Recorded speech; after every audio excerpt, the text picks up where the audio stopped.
What's going down? Welcome back to the Fuck This Shit podcast. I'm your host, Dre. Y'all already know what it is, man. We start the podcast the same way every single time, man. Thank y'all for taking the time out to listen, man. Thank you for the feedback. Thank you for 5-star reviews, subscribing to the YouTube. We like 8 subscribers away from 100 subscribers. I know that's not a ton, you know what I'm saying? That's 10% of the way we need to be so we can get this money. You know what I'm saying? So we going to get that, you know what I'm saying, popping and be what's up. The watch hours is kind of cool, though. Well, I'm going to hit the hours. I feel like it usually happens opposite for people when they start jumping into YouTube, which is that they hit the subscribers before they hit the hours. There's a certain amount of hours that people have to watch your channel for you to get monetized. I'm definitely going to hit the hours first, which is let me know that y'all is following through. When y'all watch the shit, y'all fucking with it, so I appreciate that. Y'all are dope.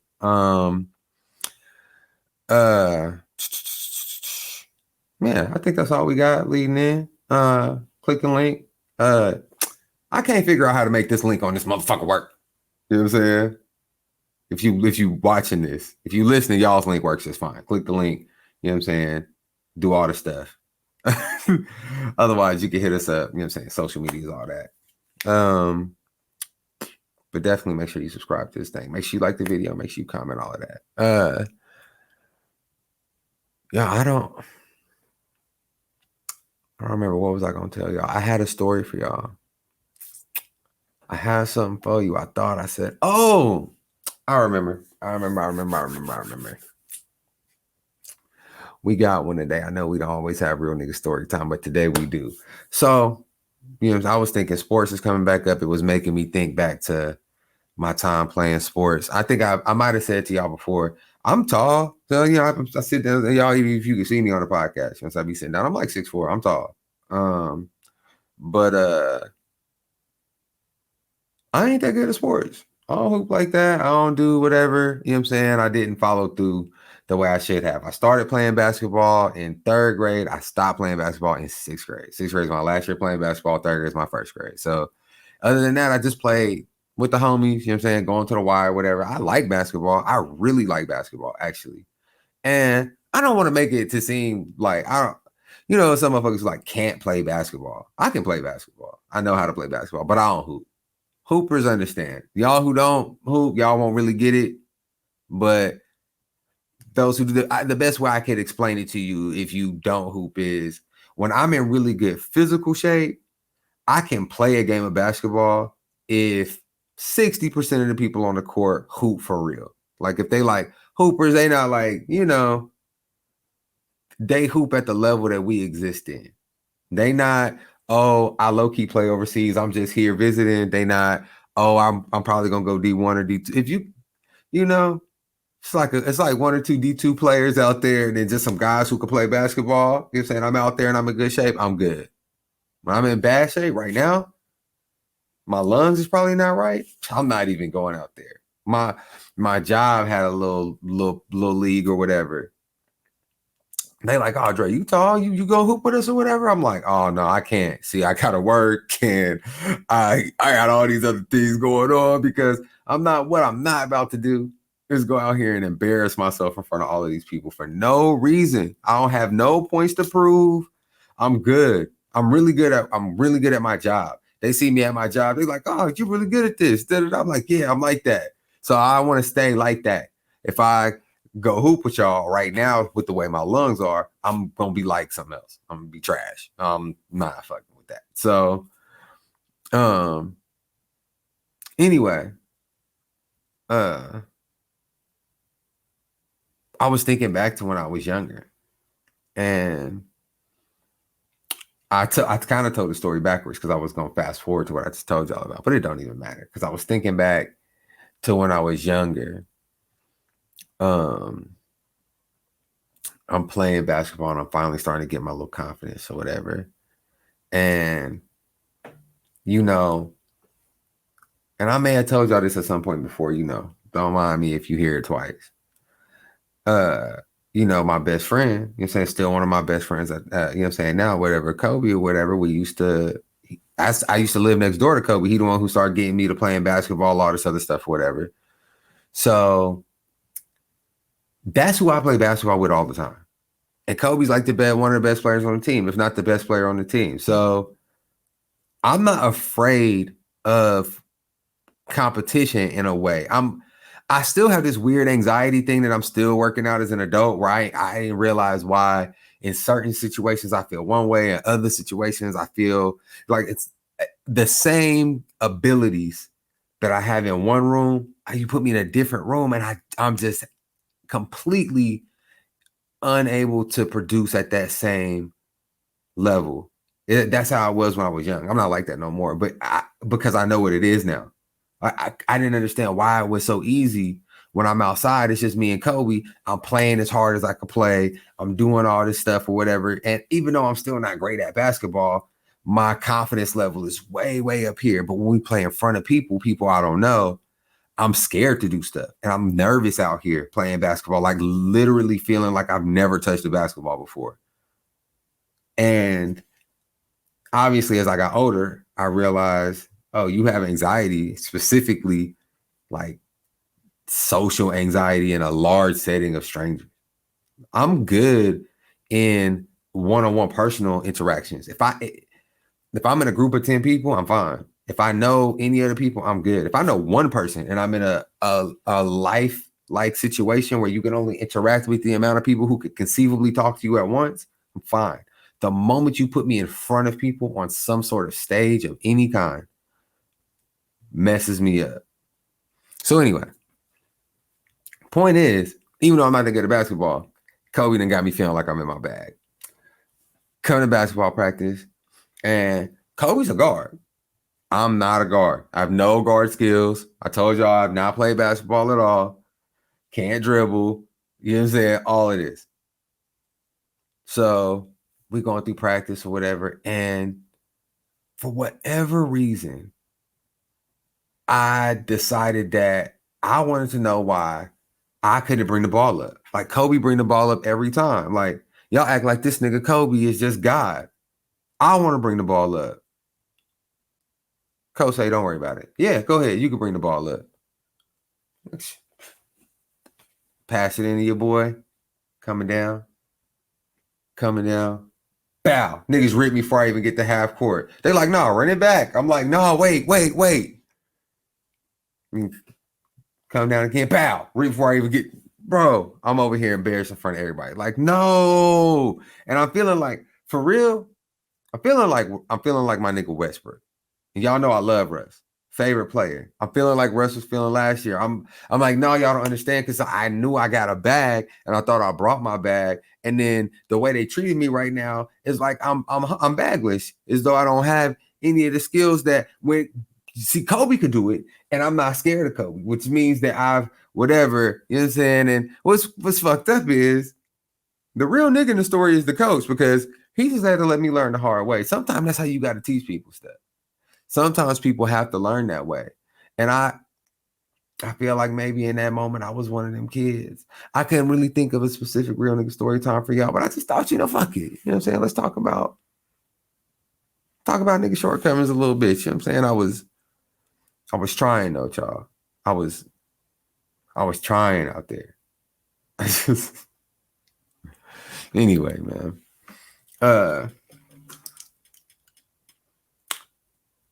This shit going on. I'm saying we might as well go ahead and get into the nitty gritty or whatever. I'm saying what's cracking. I don't know if y'all seen this. I only know so much about this. The crazy thing about the way we report news out here is what I actually saw was Deion Sanders and Jackson State University are in crisis mode because they don't have access to water. So I'm thinking this is just a sports story. That's what popped up on my phone first. And y'all, I have notifications on my phone set up. I do a podcast. I try and do it at least one time a week minimum, where a good portion of it is based on the things that are going on in the world around me. I keep my notifications on for all kinds of shit. And I don't do sports on this podcast. So my sports notifications, even though I watch sports, I don't even have ESPN downloaded on my phone. My Bleacher Report notifications are turned off. I go seek my sports stuff. I don't let my sports stuff seek me. People who do follow sports will understand why, because you'll literally get an alert every 30 seconds if you have sports. It's always something going on. LeBron James tied his shoes this morning. Russell Westbrook wears bow tie. Bronny James smokes weed because Bronny James smokes weed. That boy was out of pocket for that video. Anyway, but it's always something with sports. So I don't even have, but what I saw was Jackson State University is in crisis mode. But what's actually the case is the city of Jackson, Mississippi is in crisis mode. This isn't a sports story at all. This is a whole, this is like a Flint, Michigan ass story damn near. Let's read it. Cause I really do need to read it with y'all because no cap, I haven't really read a ton about it to be able to tell you everything. I want to tell you everything. That's racist. I'm sorry. Water crisis in Mississippi's capital city has left scores of people without running water in sweltering temperatures and stoked fury over the state and federal response. Of course, niggas is mad about this. Is Politico, by the way. Sorry, I take a little sip. Mouth will get a little dry. After flooding overwhelmed the city's fragile water system, I saw something about that too, that it was flooding out there in that area, that some of these some of the storms that were like sitting on these areas were going to cause a lot of flooding. And out here in Houston, it's been raining. It's supposed to rain. I'm recording this right now. It's Tuesday. It's supposed to rain a little bit pretty much every day this week, but starting Saturday all the way until next Friday, it's a 60% chance of scattered thunderstorms every single day, 60% plus. So it has been raining a lot lately. Anyway, after flooding overwhelmed the city's fragile water system, President Joe Biden last night issued an emergency declaration for Mississippi, entitling the state to help and money from the Federal Emergency Management Agency. State and city officials have said it's unclear how many of the city's 150,000 residents are still without safe drinking water. We have thousands of lives that are in danger from floodwaters moving across the city, from pathogens as heat increases, said Mustafa Santiago Ali, a former EPA environmental justice advisor and founder of the nonprofit Revitalization Strategies. God damn, that nigga got a title. I'm concerned we have extreme heat and elders won't be able to hydrate, which puts people's lives in danger. We know that Black folks die at twice the rate of our white brothers and sisters. Why, he asked, hasn't cash from the state revolving funds and the $1.2 trillion infrastructure package that Biden signed last fall been used to help Jackson? Jackson's population is 81.8% Black and 16% white, with a poverty rate of 26.9%, slightly higher than the rest of the state, which is already higher than the rest of the country. I don't know why they didn't just bore that out. When those dollars make it to cities like, when will those dollars make it to cities like Jackson? So I don't see, they're doing this shit. Side note, I hate when I'm trying to read a story, and this is what I mean when these little MAGA ass motherfuckers and these super hotep people be trying to tell you about, oh, you can't trust none of the news. The news is this, blah, blah, blah, blah, blah, blah, blah. They saying something a little different than what I'm saying right now. News is so much entertainment and performative. They have so much non-information in what is supposed to be news that it makes it hard to even get information when that's all you're seeking. It's not that what these people are saying right now is not news or not true or anything like that. It's not false, but I don't care about, I'll take that back. I do care. I am what this man is. The commentary that he's making on what happened is literally what I'm trying to do right here, right now. But what I want to know is what the fuck happened. I want to know what actually happened. We still don't know why these people ain't got water. I've been reading this article for how long, and why have they still not told us why the water's not here? Sorry, y'all. I just had to vent on that. It kills me. It pisses me off so bad. You be reading these articles for so long just trying to figure out why the sky is blue, and they want to tell you why the grass is green and who cuts the grass and the story behind that man's life. And then at the end of it, they're like, and by the way, the sky is blue because, God damn. All right. Sorry.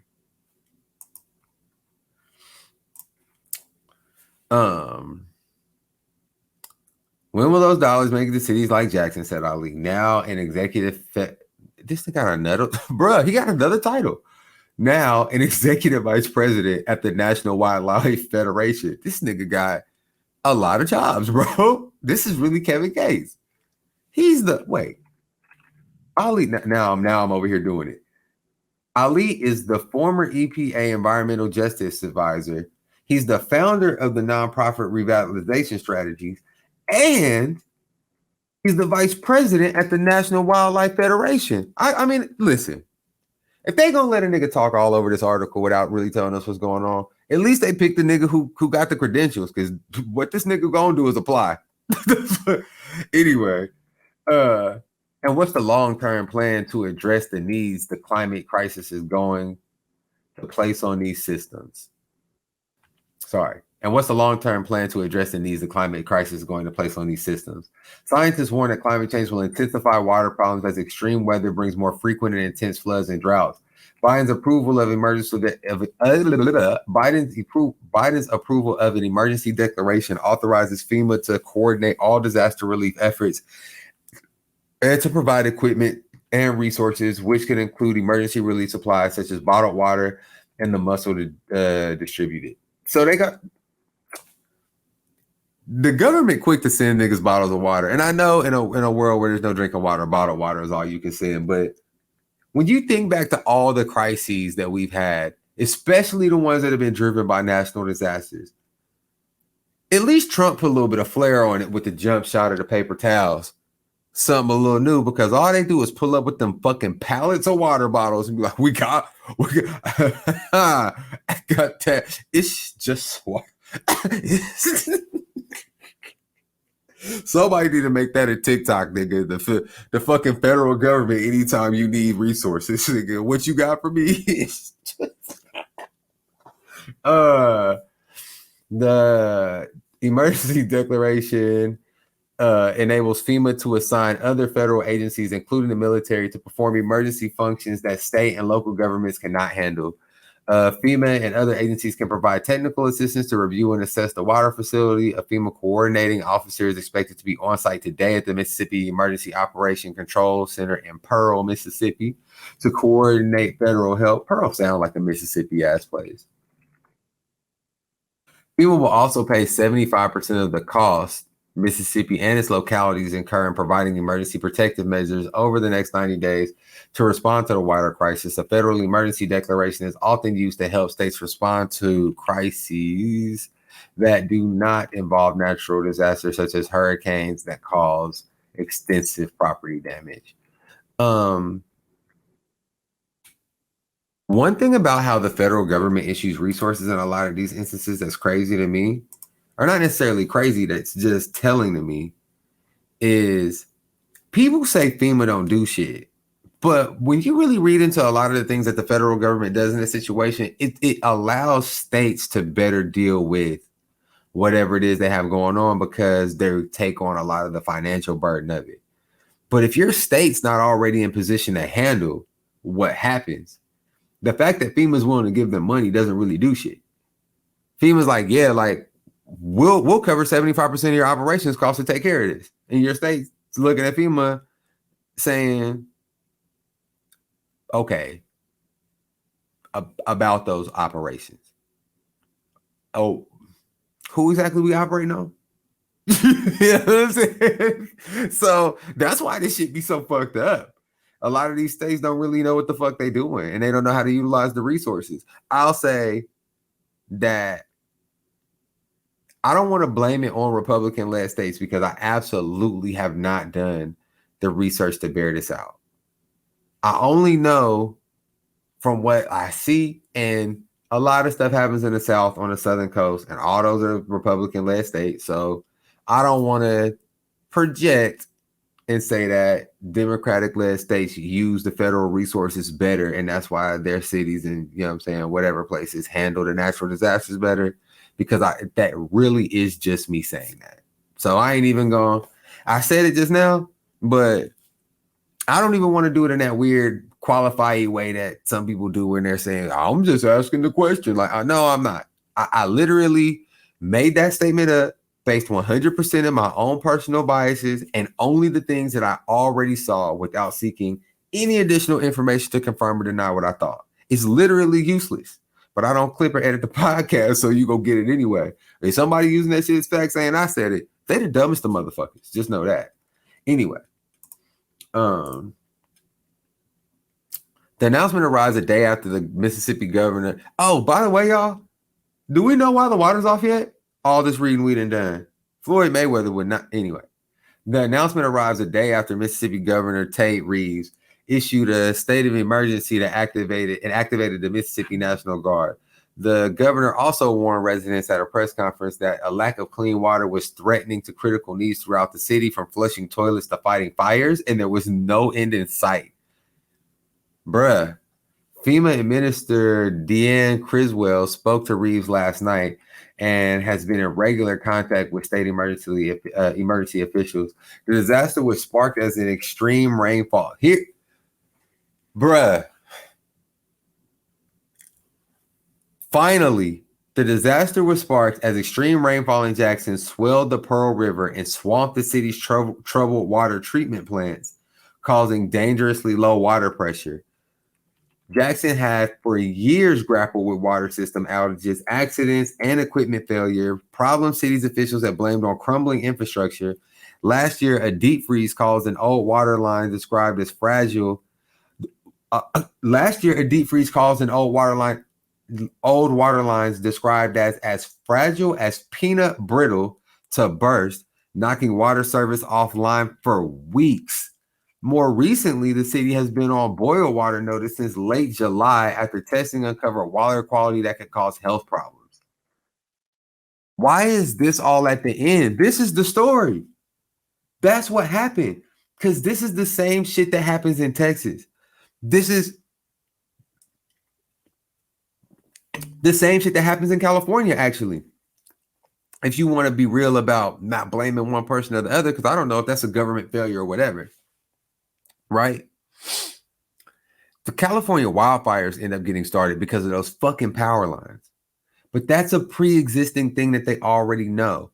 So they get a windy ass day and some fucked up ass power lines and a drought that lasts for a little while. You add a little bit of climate change on some mishandling of something and you get a disaster. Whole state burns down. You look at Texas in that winter freeze, and it looks like Jackson had a similar situation in that same freeze. Maybe it wasn't as bad because the power didn't go out, but the water and power, I'll be honest with you. Ask a broke motherfucker what they'd rather be off the water or the power. Ask a broke motherfucker what they would rather be out the water or the power. Depending on the weather, the power. I would rather have water than power. If I had to choose one of these things to be off, the power have motherfuckers thinking shit cool. The water, if I got a gas stove, the water, fuck that power. We can be in here bored. We can light some candles. If it ain't that hot outside, we'll be okay. But water, if you don't have no water, you can't flush the toilet. You can't flush the toilet. Go a couple of days without being able to flush your toilet and see how quick you want your fucking water back on. The water.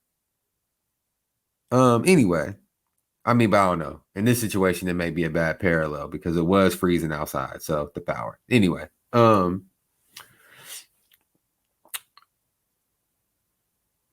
the shit in Texas already had a power grid that wasn't ready for anything. Like they already knew it needed this level of improvement. They already knew that we needed all of these things that we weren't getting. Reports after report. Same thing with all these places. Whenever something happens, the reports come out. A disaster happens in 2022. A 1982 report says that Jackson Water Facility needs maintenance. High built bridge report. It'd be something 30 years they've been knowing. On some goofy shit.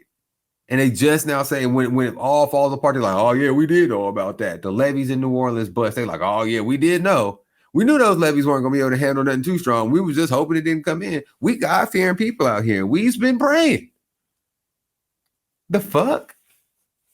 And I use the black slave voice there when it's really the white man who controls that. So they're like, y'all God-fearing people, y'all get to praying. Like, motherfuck, bro.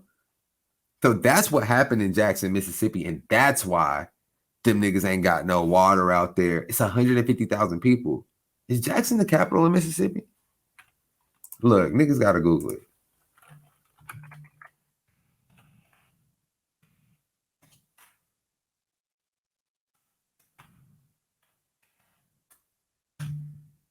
Yeah, it is. It's the capital. Damn, Mississippi. Look, your capital only got 150,000 people. Anyway, uh, that is, bruh. Um, that's wild for your capital city. And now, this is why I hate the way that they organized the article, because now the other shit actually makes more sense to talk about, which is the fact that it's damn near 90, it's 80% black. So, it ain't no surprise that it ain't no overwhelming flood of resources going to that area. The only people who would say differently are the kind of people who whatever, like whatever. I'm not hearing your shit. At a press conference at the O.B. Curtis water plant yesterday, Reeves and other officials said dozens of tractor trailers full of bottled water would continue to roll into the city every day. They also said the city is planning to rent an additional pump to get the water plant up and running. Nigga, rent? You're gonna rent it? How about you fucking buy what? Jackson Mayor, Okwi Antar Lumumba said yesterday, Lumumba. I'm sorry, y'all. I can't. I'm Floyd Mayweather. Lumumba. Yeah, that gotta be it, right? Said yesterday at a separate press conference that he welcomes the support and valuable resources the state is now providing, but said the city has been for years in a constant state of emergency between boil water notices and low water pressure and the longstanding issues that stem from the inadequate maintenance, staffing, and resources. We've been going at it alone for the better part of 2 years when it comes to the Jackson water crisis, he said. Exactly. This is clearly an ongoing thing. I have said on multiple occasions, it's not a matter of if our system would fail, but a matter of when our system would fail. Yeah. Officials pin Jackson's current water woes on a combination of flooding, shifting chemistry, longstanding infrastructure problems, staffing shortages, but offer few details on when things would improve. Yeah, there's some more stuff here about like EPA oversight and all this other stuff, but like that's basically, you know what I'm saying, the gist of it. It's just one of those things that's a result of failings on so many different levels, and it's a matter of what gets prioritized, what people they even give a fuck about to begin with, because so many of us, they kind of, whatever happens happens. That's that pull yourself up by the bootstraps mentality. And this isn't one of those things that 100% all lies in, you got to watch who you vote for. A lot of that, it does in a lot of cases, but some of it just comes down to just outright advocating for the things that impact you and the things that you need and shit. So, I don't know.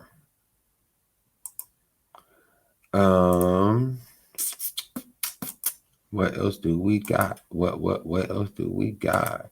What else do we got? What else do we got? Trigger law in effect. I didn't mean to say that. I'll sing song you like it's a fun thing. Yeah. Texans who perform abortions now face up to life in prison or $100,000 in fines. This was coming. This has been on the way for a good amount of time.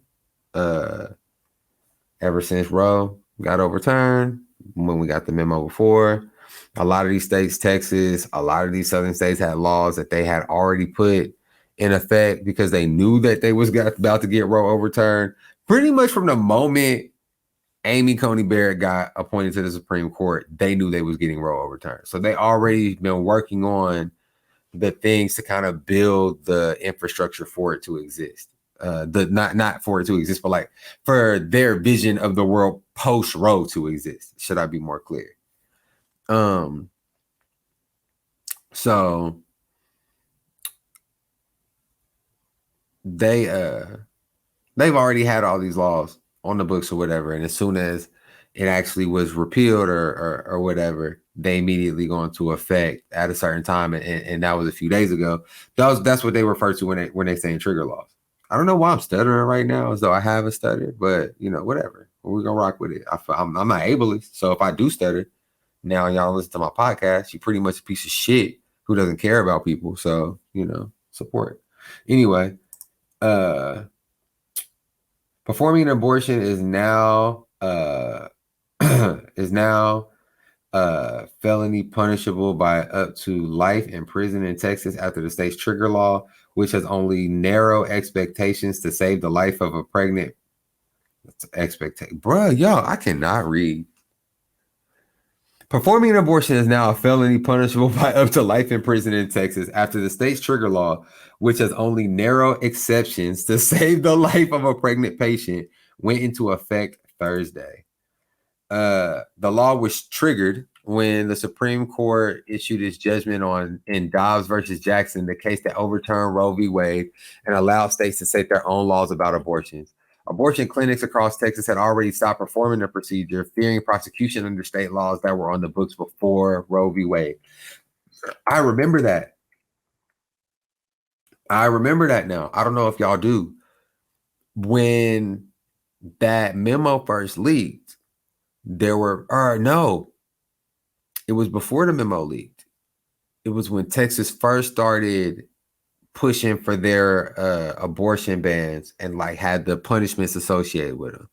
There were clinics that were stopping because the way Texas was writing the laws was essentially as like, even if the law got struck down, if it ended up passing, ultimately anything that happened within the time that it was initially instated could still be prosecuted, I believe.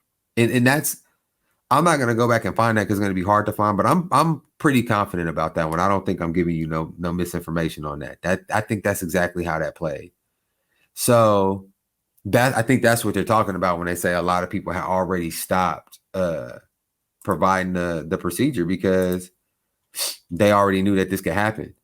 Texas now has 3 significant abortion bans in place and several administrative regulations governing the procedure, setting up a potential conflict as the largest state to ban abortion navigates this new legal landscape. A trigger law criminalizes performing an abortion from the moment of fertilization, unless the pregnant patient is facing a life-threatening physical condition aggravated by, caused by, or arising from a pregnancy. The statute specifically prohibits prosecuting a pregnant patient who undergoes an abortion.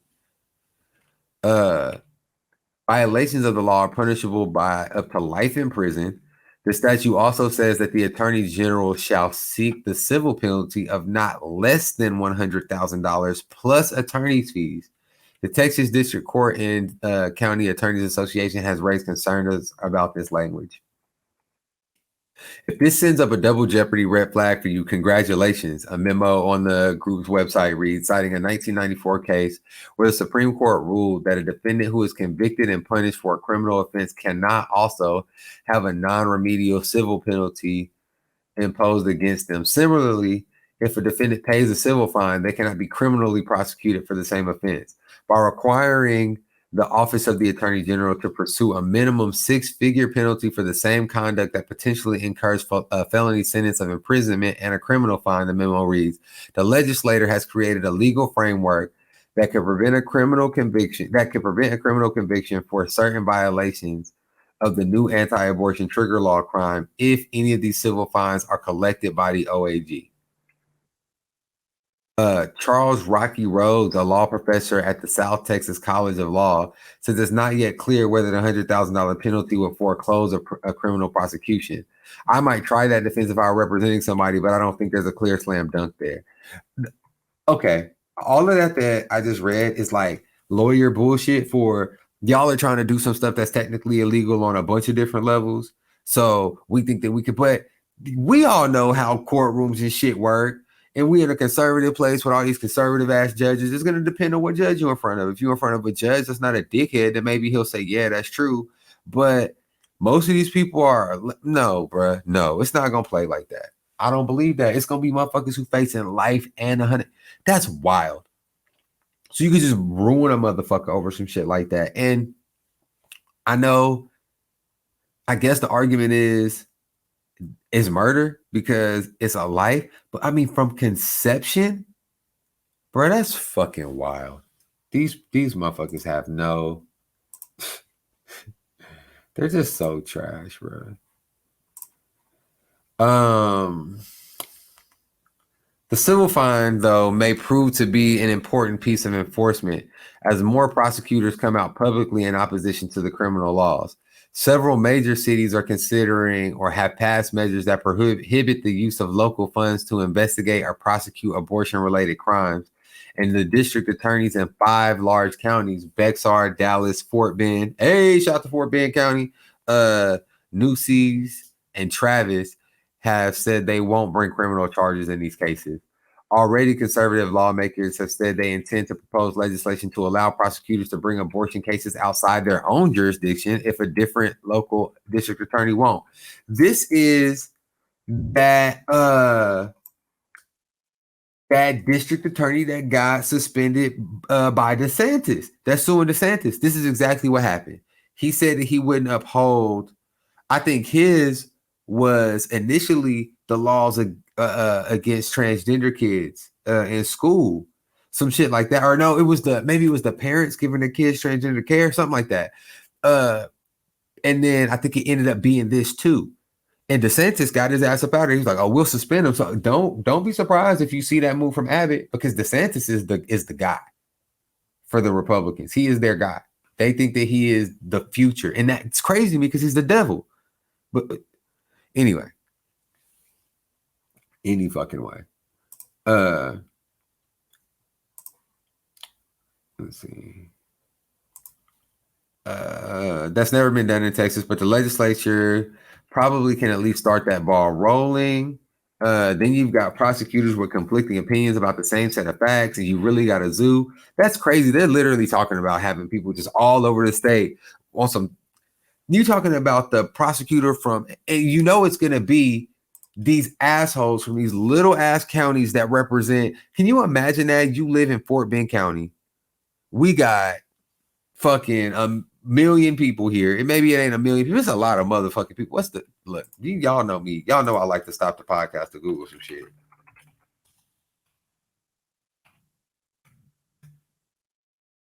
790,000 people. It's damn near a million people here. It's more people in Fort Bend County than it is in the whole fucking city of Jackson. But a lot more. It's wild. There ain't no people there. They all black. That's why they don't take care of them. Anyway. So we got 790,000 people here, almost 800,000 people. Can you imagine one of these motherfucking DAs that runs one of these counties that's got 5,000 combined people who's now going after cases in these, because that's what they're going to do. If they allow this to go through, that's exactly what will be the new thing. Them trying to make their name off of starting some shit like that. No way I'm with that. No fucking way I'm with that, bro. That is trash. And it's just, I've said it so many times, it's not even worth saying anymore. That's why it matters who you vote for in a long-term and consistent way. What was it that motherfucker said? Somebody had said something that voting is essential, but not. And basically, the point was like it's a requirement, but it's not enough. It's not a solution. It's a baseline thing that you have to do in order to really advocate for yourself in a representative democracy. If you're not voting, you're not trying.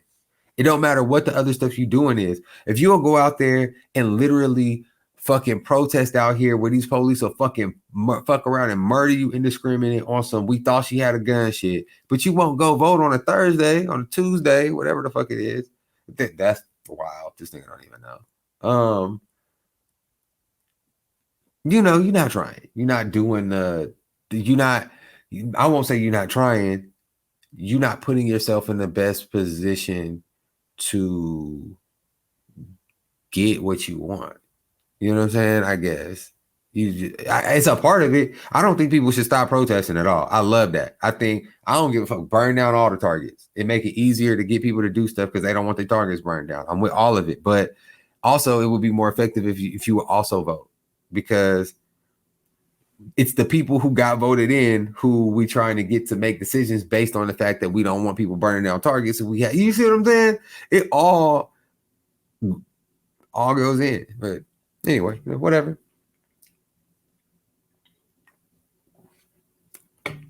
I've been thinking, y'all. I've been thinking about a new segment. I know I've come up with lots of new segments, and you're like, man, but they don't stick. Sometimes they don't. This one, though, I see stories about ain't shit pastors, ministers, first ladies, deacons, people in the church every single week. Every week. I just don't bring them all on here. And now my new method for data collection, you know what I'm saying, the way that I'm getting all my stories and then figuring out what I'm going to put out here on the podcast has changed. I ain't going to put y'all in all my secrets because you don't need to know all my shit. But, you know what I'm saying? I be having an influx of different things I could choose from. I'm starting to realize common theme, y'all. The church don't always be churching like it's supposed to. Church is full of hypocrites, like all y'all already know. Even if you go to church and you love God, you know that the people in that motherfucker be on the fuck shit. Also, the church is obviously a place where religion is something that predators utilize. So people who are gonna like prey on a community, they're always gonna. Well, not always, but they will often lean towards religion because religion is so based in faith and obedience.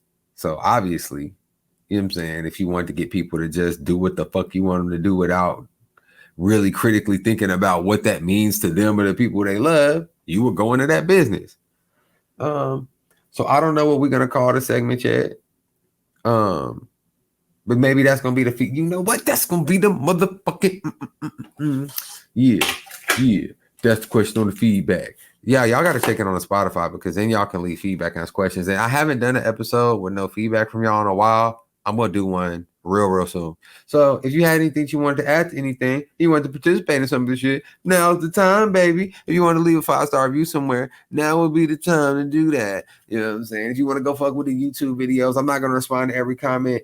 You know what I'm saying, together, but I will go through all of the common themes and sentiments that were put on the video, and I'll discuss those things on that episode. So if you want to be a part of stuff, then be a part of stuff. You feel what I'm saying? But anyway, what is the church segment called?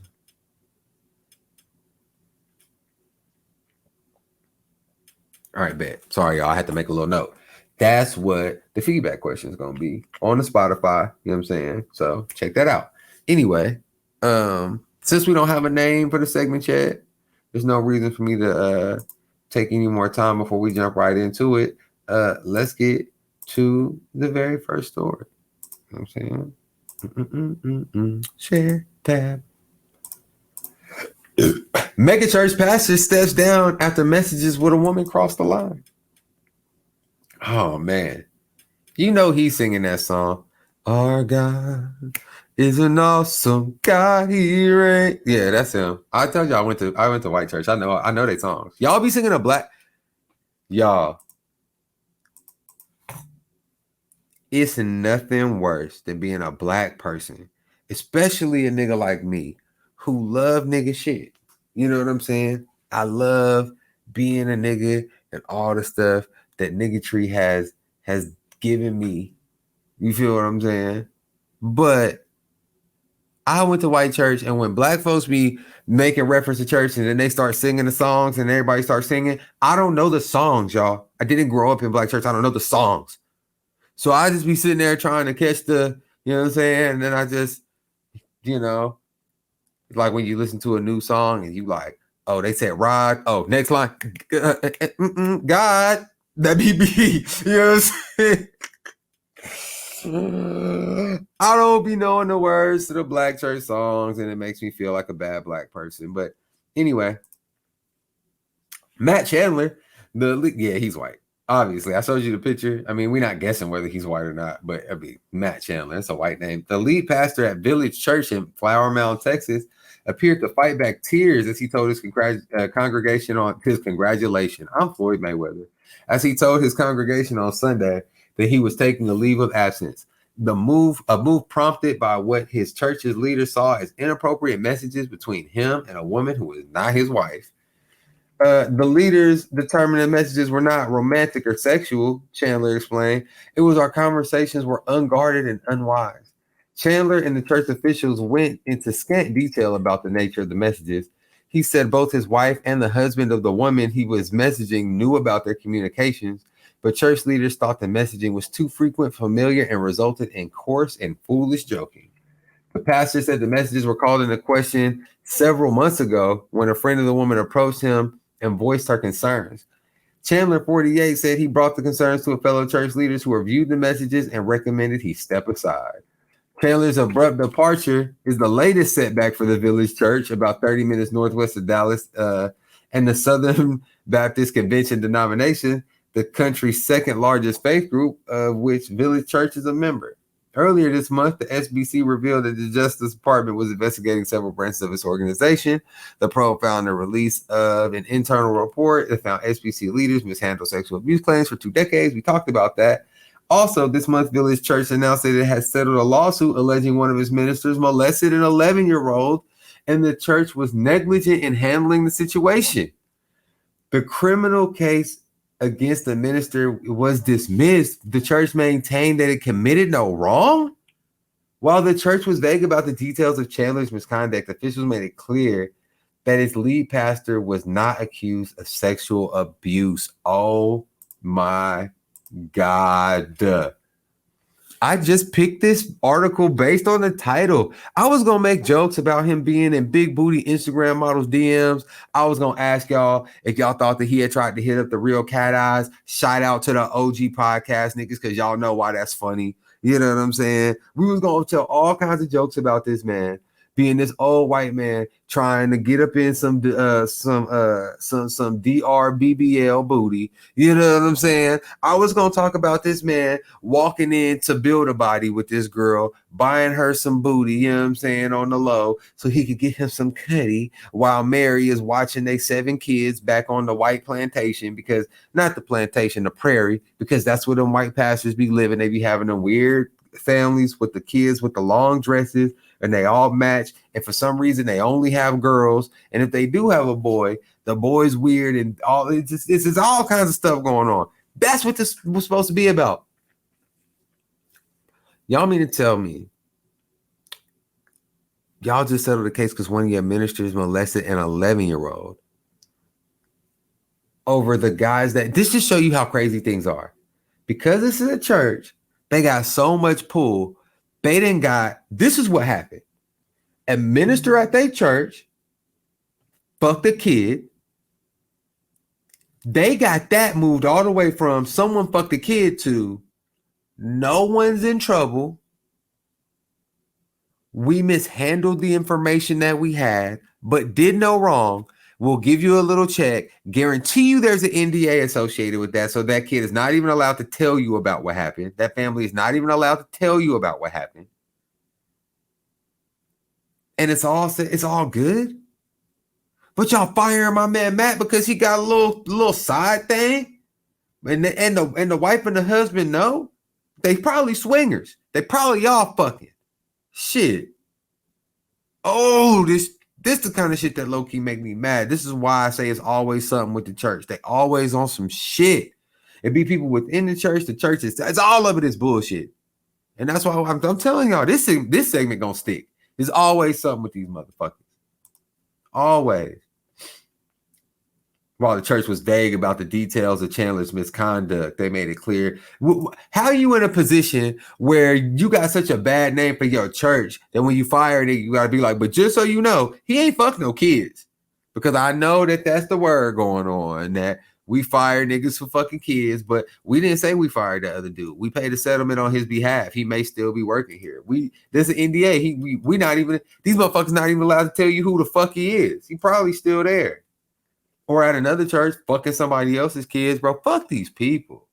His departure is nonetheless the blow to the church, where he's preached for 2 decades and become a central, admired figure.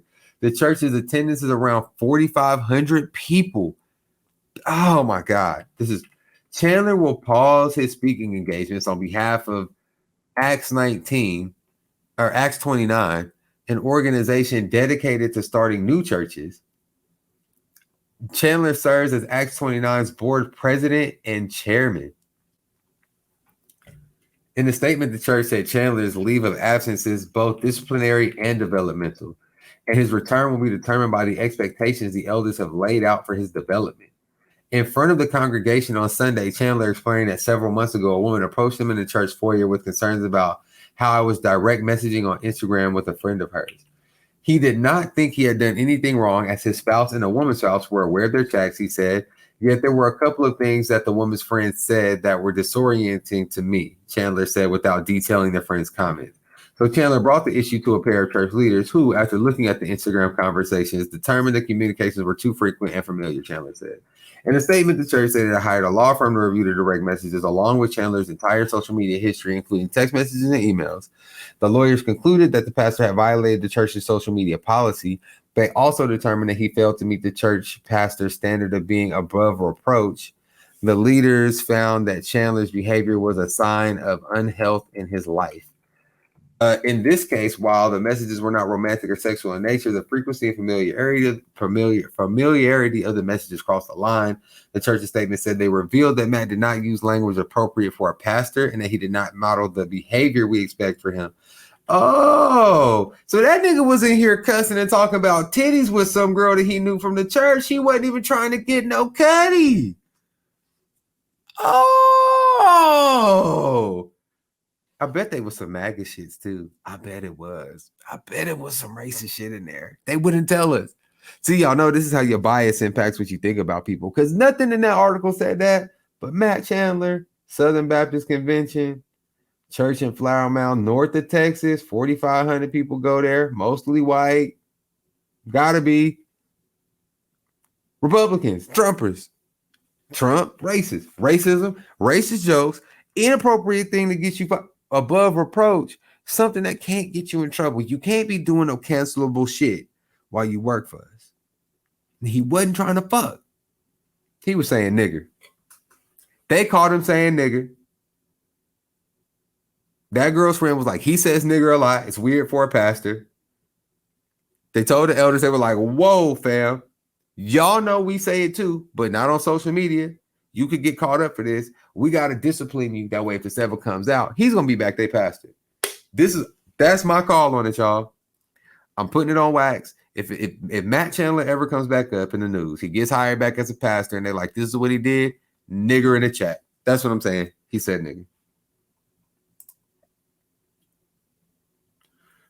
Even as Chandler announced his leave of absence, people in the crowd shouted their praises for him. Chandler nevertheless expressed remorse. I'm just really embarrassed, feel stupid, feel dumb, Chandler told the congregation Sunday, adding, I'm held to a higher standard and fell short of that higher standard. Yeah, that's gotta suck, fam.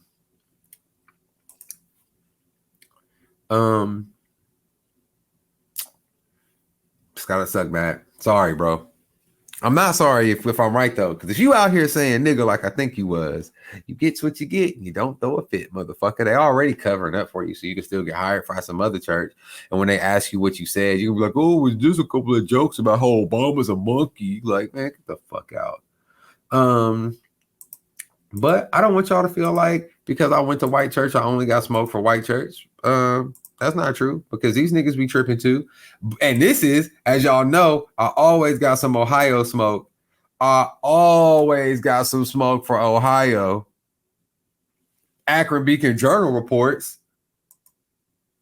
Unlicensed Akron funeral director Shanti Harden sentenced to nearly 12 years in prison. Shanti Harden, a minister who was found guilty of running an illicit funeral home business across Ohio, was sentenced to 11 years, 10 months in prison on Friday. Real pastors pray at funerals, not prey on grieving families, an Ohio Attorney General James Yo said in a release. The defendant's lies, fraud, and a complex scheme, including literally driving bodies across the state, are thankfully ended by today's sentence. Y'all, Johnny Cochran got these niggas realizing you need a tagline. If you're a lawyer and you don't got a tagline, it's not going to hit. Real pastors pray at funerals, not prey on grieving families. I like that. I like that. You smooth with it.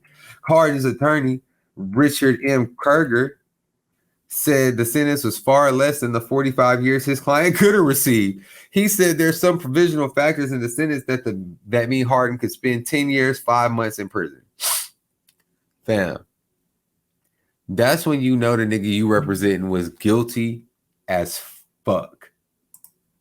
The lawyers don't never say my client got off good. They all, oh, this is injustice and we plan to appeal the sentence. We maintain my client's innocence. Da, da, da, da. This nigga over here bragging on the fact that he got this nigga to 10. He like, hey, they saying 12, but it's really 10 in 5 months. And he started off with 42. So don't let people coming at you saying your boy can't work your numbers down. If you're really guilty, come fuck with Kerger. If you stealing Gerber, fuck with Kerber. If you I can't think of nothing else that rhyme with Kerger. That's not a good. What's his first name again? Let's see what his first name. See if we can come up with a better. Richard. If you I don't know. Had too many pictures, call on Richard. That could be his DUI thing. You know what I'm saying? He could be like, I don't know. Anyway. I think it's an attempt. Sorry, I went to the wrong clip on my thing. I think it's an attempt to provide the people who feel they were harmed with a sense of something was done. It's not a slap on the wrist. He said Harden did not exhibit any emotion at sentencing. He said nothing. He took it very well. We talked, and I think he was prepared for a prison sentence. A review of state records indicated how much of Harden's business was through word of mouth among families struggling to pay for licensed funeral services. Cheryl Grossman, executive director of the Ohio Board of Embalmers and Funeral Directors, previously said it took the attorney general several years to build a strong enough case to prosecute. She hopes the case will serve as a warning to others who might try and operate without a license. Let me find out it's an underground market of motherfuckers fake funeral. What? You talking about I ain't have no life insurance, something happened to my people, da da da da. We don't know what we gonna do, and you got a nigga sitting next to you talking about, hey, I got a nigga. Look, if you just looking for a little cremation, you looking for a full-scale burial, or you just looking for something a little more simple? You know, when you think about it, it's really a global crisis. It's not enough. It's a land shortage. Burying people is really against the environment. If you believe in climate change and the environment, like me, you know me, I want to maintain the earth. You should really go with a simple cremation process. And my man's, he can help you out. That's how I imagine you meet Shanti. That's what happens before you meet this nigga. Like, records show he's handled scores of bodies in Summit, Franklin, Lucas, and Cuyahoga counties since around 2014 when he first applied for a funeral home license and was rejected. The investigation continued until even after he was indicted on 37 charges in October 2021. So my nigga got banned for some shit, 37 counts, and he said, you got to keep this gravy train rolling, y'all. I just needed one more score. I needed one more. I needed about 6 more funerals that I was going to be able to get out of the game. It's addicting when you hustling. That's what. In January, a group of urban explorers, white people, they put it in quotes. So I think they put it in quotes so that I would tell y'all that it was white people because, you know, found what appeared to be the cremains of at least 89 people in a building next to the abandoned Greater Faith Ministry Baptist Church on 825 East Bushel Ave, where Harden had been pastor and owner. So my nigga used to be a pastor, defaults on the church, so you know he was robbing the congregation. You know he was a sham pastor. These are things that you know. You know you a sham pastor. If you were a whole fake funeral home business, you was definitely a sham pastor. You let the building go into default and you lose the building and lose the church, but you know that they haven't done anything with the building and you know that there was a storage space next to it. So you thinking crematorium. Obviously. I mean, what hustler wouldn't see the opportunity? Hardin, who state officials said has never been licensed, had never been a licensed funeral director or embalmer in Ohio, had already been under investigation by Ohio Bureau of Criminal Investigation for years after police in Columbus last year discovered bodies stored in an empty storefront there. The bodies were connected to Hardin, who has held himself out to be a provider for low-cost funeral services. In December 2018, Toledo police officers began investigating after a transport driver for the Lucas County coroner who had delivered a body to a building connected with Hardin alerted authorities to reports of improperly stored bodies. Hardin was found guilty on August 5th in Lucas County Common Pleas Court on 31 charges, including engaging of a pattern of corrupt activity, tampering with records, telecommunications fraud, and operating an unlicensed funeral home, possessing criminal tools, abuse of a corpse, representation of a funeral director while unlicensed, passing bad checks, theft, and failure to file taxes. He operated several businesses in Lucas, Cuyahoga, Summit, and Franklin counties under various names: Hussein Funeral Directors, Celebration of Life Memorial Chapels, Hardin Funeral Home, Inc., American Mortuary Services and Transportation, and Shanti Devon Hardin Services, LLC. Nigga, the scammingest of. And this is what I be talking about. This is why I'm telling you that the segment will continue. Why this first of all, this is some Ohio level scammetry. As I said before, y'all know how I feel about Ohio. It's trash. Ohio is trash. It's horrible. I've never been to a place that had worse things going on there. Their weird shit is weirder than normal weird shit. So it's like, so we catch this nigga, he's a scam preacher. But he's also a fake funeral home director who we already caught storing bodies in a storefront. Then we caught him again when a transport driver brought a body and saw another body that was like, so you just got this dead nigga just sitting here? I watched the video, y'all. Let me see if I can, you know what? Because you know what? I'm over here talking about this like it's all just crazy or whatever. These people apparently like had to see their family members after they had been held that way.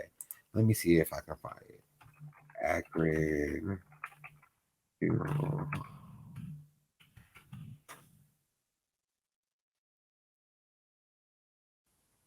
Here we can let's I'm about to switch stop share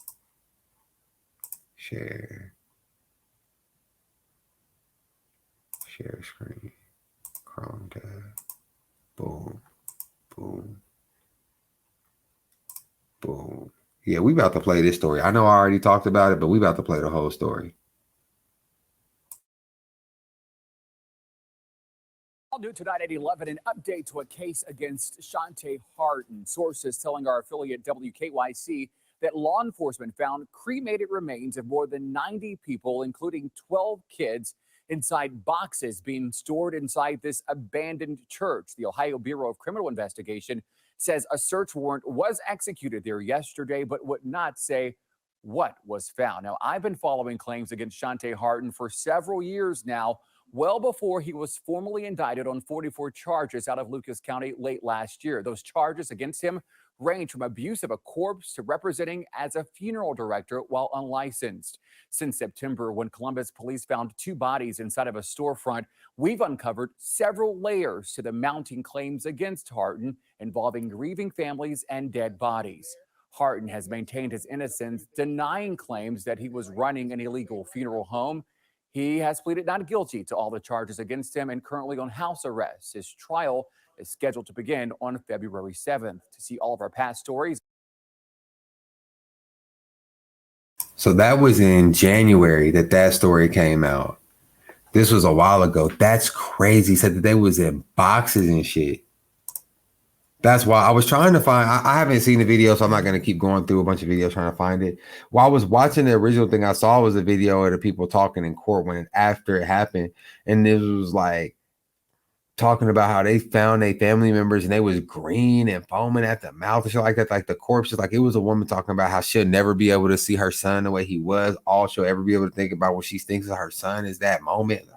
That's crazy to me, bro.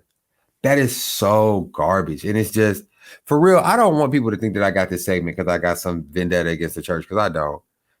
But I do think that it's important that people are cautious about people in those settings, because genuinely it'd be so many predators in situations like that because they know people are so trusting. It's not a function of religion so much as it is a function of how religion works, I'll say. I don't think that Christianity creates predators. I think that predators see an opportunity in Christianity or even in other organized religions. You know what I'm saying? So yeah, this is definitely gonna be a continued segment. Fuck Ohio. Fuck that nigga for sure, bro. That's the hoest of niggas, bro. I don't even know what I would do in a situation like that. But you know, we're gonna wrap this up here soon. We're not gonna keep this up for too much longer. I got one more thing for y'all. It's been a while since we had one, but we got us some white people do this. You know what I'm saying? His emotional support animal is an alligator, and they sleep in the same bed.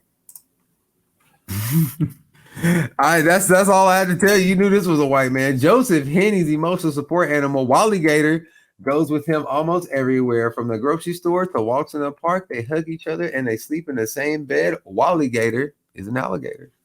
When he turns his nose towards you, that means he expects a kiss, said Henny 69, who goes by Joe. Joe, spelled Joie, but pronounced Joe. So his name is Joseph. He spells his nickname Joie, but just wants you to call him Joe. So there's no, this is kind of nigga who would have an alligator, and lives in Jonestown, Pennsylvania, about 2 hours from Philadelphia. He's super sweet natured. The two watch television together on the couch. When Henny takes him to the farmer's market, Gator gives hugs to shoppers. As long as they're okay with being that close to a 70-pound reptile with a mouth full of razor-sharp teeth. Because if y'all may have been thinking, maybe Wally Gator doesn't have teeth. Maybe Wally Gator be having his mouth shut. No, Wally Gator has a vest and a leash and a loving owner. Wally is definitely not your average crocodilian, said Henny, explaining that most people in his community are familiar with this 7-year-old, 5.5-foot emotional support alligator. Emotional support alligator. Emotional support alligator. So these niggas is gonna come to the motherfucking what? They gonna come up to a restaurant. They gonna want to sit at a table next to you. Don't eat no fish. Wally might decide he wants something. Run up on your ass, nigga. Y'all got life fucked up. Wally Gator has been followed, has a following on TikTok and Instagram. And he made headlines Friday after Henny took him to Love Park in Philadelphia. That nigga Wally Gator gonna make headlines. Somebody kid is, y'all gotta be watching this on the YouTube, bro. Somebody kid is walking this fucking alligator, bro. Call CPS. Call CPS. You will let your kid, because if the alligator bite the kid, then what we supposed to say? Hold on, is it a longer video? Let's see.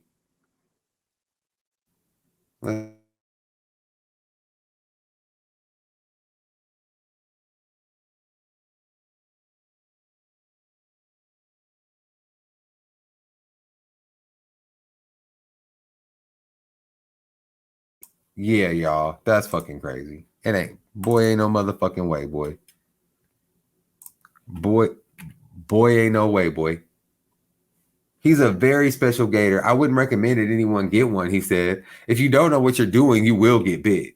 Nigga, you can know what you're doing. We just seen it. Bro, okay. His unusual relationship with Wally Gator started in 2015, he said, when a friend called from Florida and asked if he could take in a few gators that had been found in a pond in Orlando. Henny makes a living in woodcrafting, but has always enjoyed caring for reptiles as a pastime, he said. Alligators are legal to own in Pennsylvania, and Henny has helped relocate unwanted alligator, snakes, and iguanas to wildlife sanctuaries as a hobby for 30 years. He keeps his rescued reptiles in his home in separate indoor enclosures that he purchased for this purpose. He then finds sanctuaries or zoos that will take them, he said. He is usually called to rescue alligators when people take in cute baby alligators as pets, but inevitably turn into large animals that can be difficult to handle, he said. They are, after all, an animal that has not changed since the time of dinosaurs. He told his Florida friend that he could take in 3 juvenile alligators. After a while, he sent 2 of the gators to reptile refuges in New York and New Jersey, but he decided to keep Wally Gator, who was 14 months at the time. Man, it's a picture of this nigga riding in his truck with the alligator, y'all. This is just wild to me. Wildlife experts agree alligators generally don't make good pets, and they're illegal to own in many states. The animals can also be deadly. Last month, 80-year-old Florida woman was killed when she fell into a golf course pond and was attacked by 2 alligators. Nigga, duh. The jaw pressure from an alligator's bite force is incredibly strong, and their powerful tails can whip you. They're also predators who are hardwired to believe that other creatures want to eat them, so they're defensive early on. I definitely assume that Henny is an exception when it comes to caring for an alligator. He's done a great job, but most people don't have the kind of time to devote to a pet alligator's care. The large reptiles require a special diet and enrichment, such as logs or live plants to hide under, and running or spraying water to thrive under human care. They should never be handled by people who aren't trained. Duh. If you are interested in working with alligators, volunteer at your local zoo or nature center and get involved with citizen science. Don't get one. Henny has cautiously handled alligators for years. He said he noticed from the first day that Wally Gator was different. He said he was surprised when Wally Gator, then 20 inches long, didn't try and bite him when he held him or fed him chicken legs or dead rats. He wouldn't eat live rats, and he really showed a love for cheesy popcorn, Henny said. I thought it was different, but I was still very cautious around him. He felt comfortable enough around Wally Gator, though, not to keep him in an enclosure, he said. I've been handling gators for years. I've learned to read them, he said. An alligator isn't going to attack you for no reason. I'm always careful, but I felt it was fine to let Wally Gator roam free in the house. It didn't take long, he said, before Wally Gator began to follow him around the house like a curious pup. He said his leathery roomie showed affection by staying close to him and being docile. He enjoyed being held, and I thought, wow, this is a super nice, friendly alligator. Then, in 2017, several members of Henny's family died, leaving him sad and grieving. That was when he and his unusual pet began really bonding. I was depressed, and Wally Gator started to do silly things to cheer me up. When I was on the couch, he pulled my blanket onto the floor. Soon, Wally Gator was on the couch with him. Stealing the covers became a favorite pastime, along with curling up together, watching Gator Boys on TV. Wally Gator also enjoys relaxing in his 300-gallon portable pond in the living room. We will often take a dip together in a friend's swimming pool. And there's a video of that too. Let's see Wally Gator in his pond. You tell me you're hungry.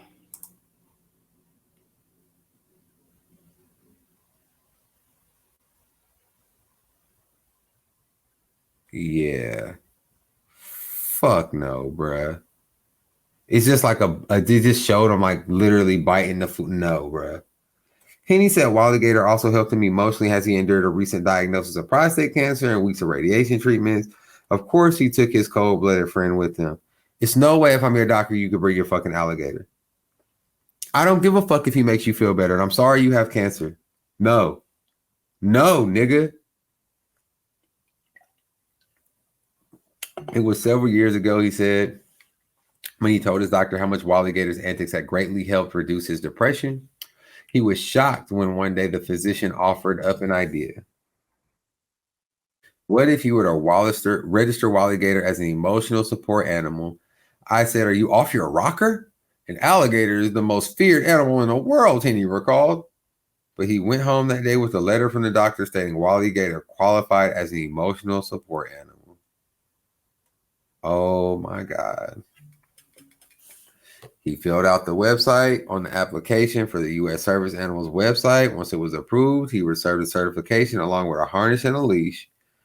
He's required to be certified every year. People were surprised when they learned that Henny's alligator had joined the ranks of the emotional support peacock and donkey.